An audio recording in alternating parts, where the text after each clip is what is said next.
Heidegger thought that Western philosophy had gone wrong basically since the time of Socrates, which is, quite a long time. And he said that we became interested in what the world was made of and how we knew things, and what we should have been interested instead was the nature and quality of being.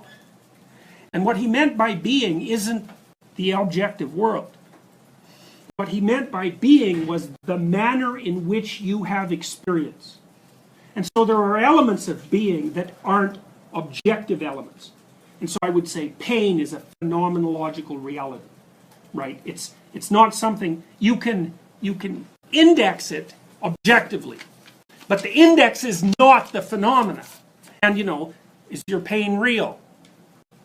See, this is a question for people who think there's no such thing as meaning. Like, you try to argue yourself out of pain and see how far you get. You might think, well, that's not the sort of meaning I meant. It's like, a negative meaning is a place to start, right? Because if something's negative and it's real, it does imply that there's something positive that's real. It might be harder to get a hold of. At least it's not pain. But pain, Descartes, and I'll close with this, you guys can have a break. Descartes implemented a method he called radical doubt when he went on his philosophical journey. And what Descartes looked for was one thing he couldn't doubt, because he was probably clinically depressed, and he was just doubting everything. It's like, well, how do I know the world isn't just a mirage made by an evil demon to obfuscate reality from me? Well, his conclusion was the one thing that he could not dispute was that he was and could think. Now, I don't think Descartes really meant what we meant by think. I think he meant more what we would mean by experience. Because thought has become a much more narrowly defined term since the time of Descartes. So I don't think he meant I think, therefore I am. I think he meant something like I experience. I have experience, therefore I am. But regardless of that, modern people think about it as thought. Heidegger was different. Heidegger basically said, the one thing you can't dispute is that experience is your experience. It exists. You can't, it's almost by definition, right? It's like the definition of exist. And then he was interested in what the fundamental elements of existence were. And they're not atoms, like the fundamental elements of the objective world. They're more things like pain. And for me, that was the thing that stopped me from doubting. It's like, I cannot doubt the existence of pain. It seems real. And I might say it seems more real than anything else. Now, you might say you don't believe that, but I would say, I don't care what you think you believe. I'll watch you when you're in pain. And every single one of your actions will indicate that you believe in it. And not only that you can't not believe in it. Right? It's there, and it's there so much that,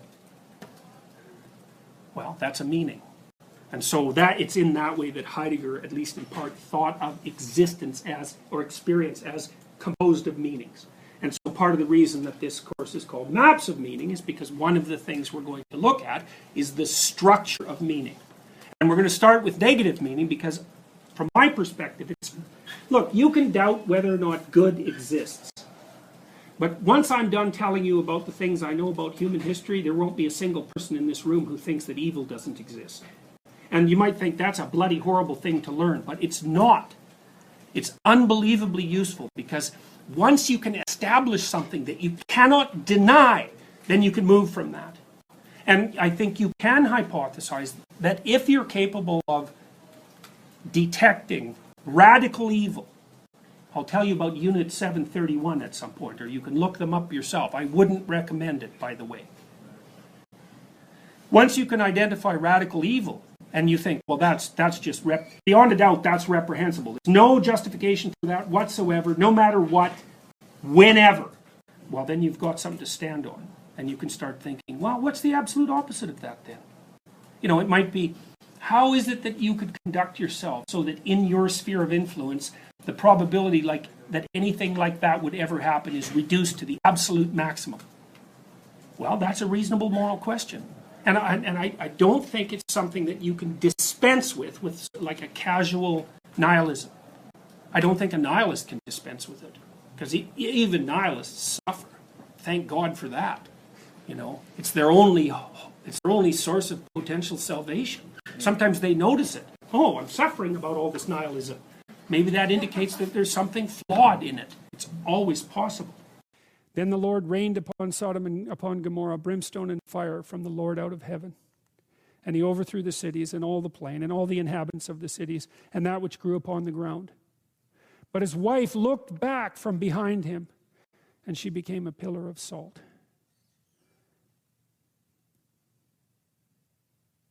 No nostalgia for catastrophe. I think that's what that means, is that when you leave what's not good, you wash the dust off your feet and you don't look back. And that's a very harsh lesson.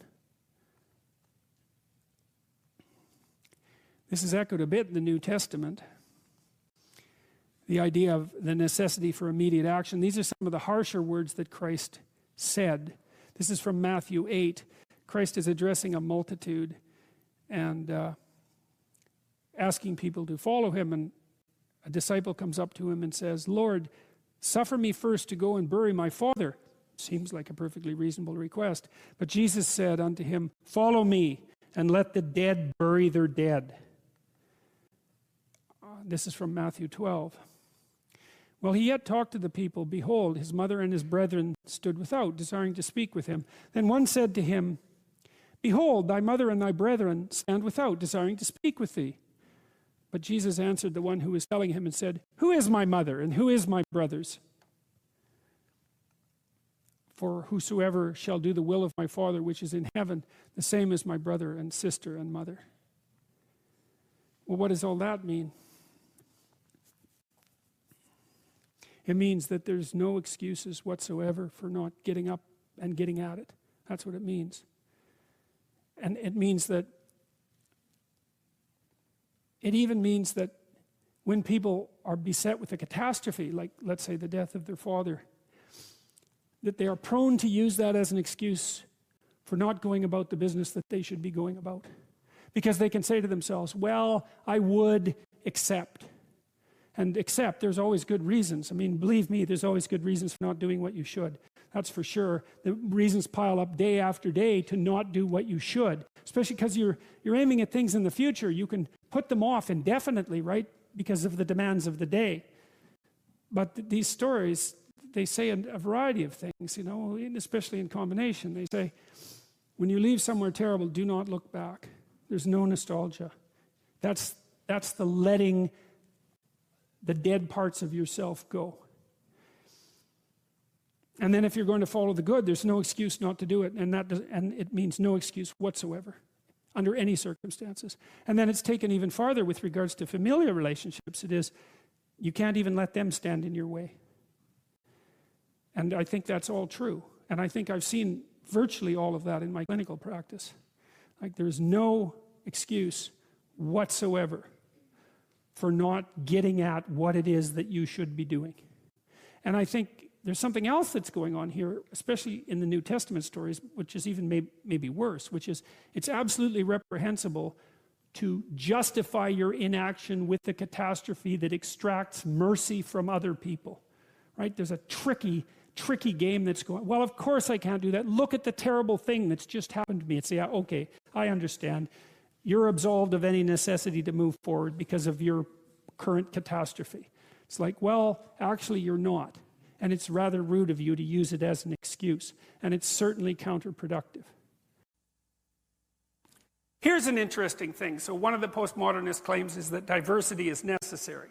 And they make it racial, and they make it sexual, they make it ethnic, and all of that. That's actually technically incorrect, by the way, because I study individual differences, so those are the differences between people. And I know the literature, so you know about James Damore's memo, right, from Google. He wrote that partly because he was watching my videos, which is why he wanted me to interview him. And I'm a believer that there are biological differences in temperament between men and women, apart from the other obvious differences, and that they're actually not trivial. And that they maximize in the societies that have moved farthest to producing egalitarian states, the Scandinavian countries, and that the reason for that is that there's two reasons why men and women differ in temperament. One is biological and the other is environmental. And if you remove the environmental variation, which you do if you make the state egalitarian, you maximize the genetic variation. And that's been demonstrated in the scientific literature over about 4 decades. And no one wanted it or hoped for it. And they weren't biased in looking for it because that was exactly the opposite of what social scientists wanted to find. Because social scientists lean heavily to the left. And what they wanted to find was you flatten out the state so that everyone has equal opportunity and the differences between people disappear. That is not what happened. The opposite happened. That was wrong. And no one was happy about it. And no one's happy about it now. You can actually tell when you've discovered something in a social science. Because you're not happy about it.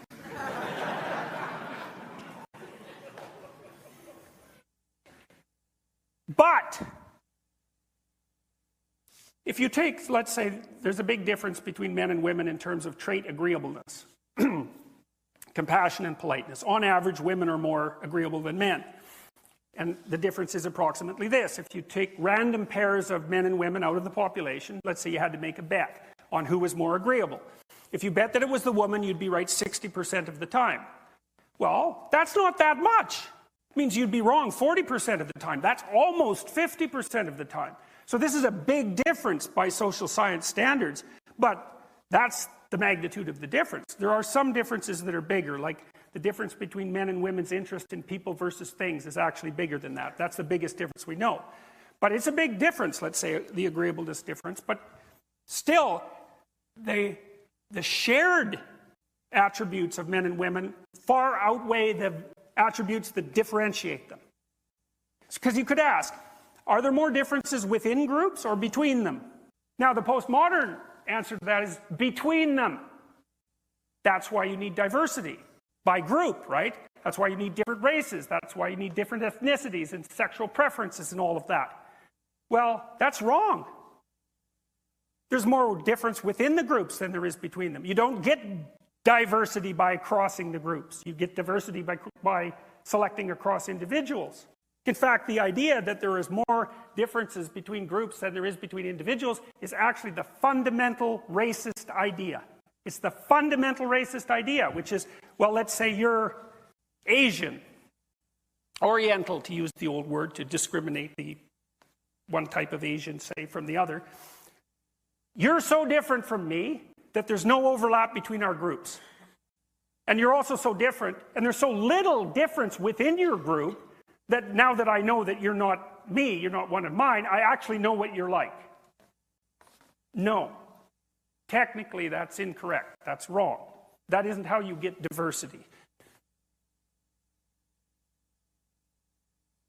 Now, diversity is actually necessary because people differ in intelligence and they differ in temperament and they differ in skills. And so you actually need diversity because otherwise you can't take advantage of all those differences.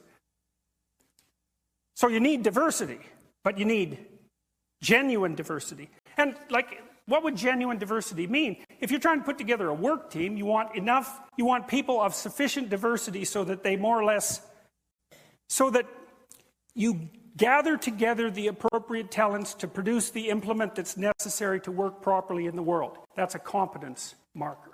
Because otherwise your business is going to fail. And so the proper diversity with regards to employment is the diversity that meets the requirements of the business, essentially. Obviously. That's why you try to hire people carefully and not randomly, let's say.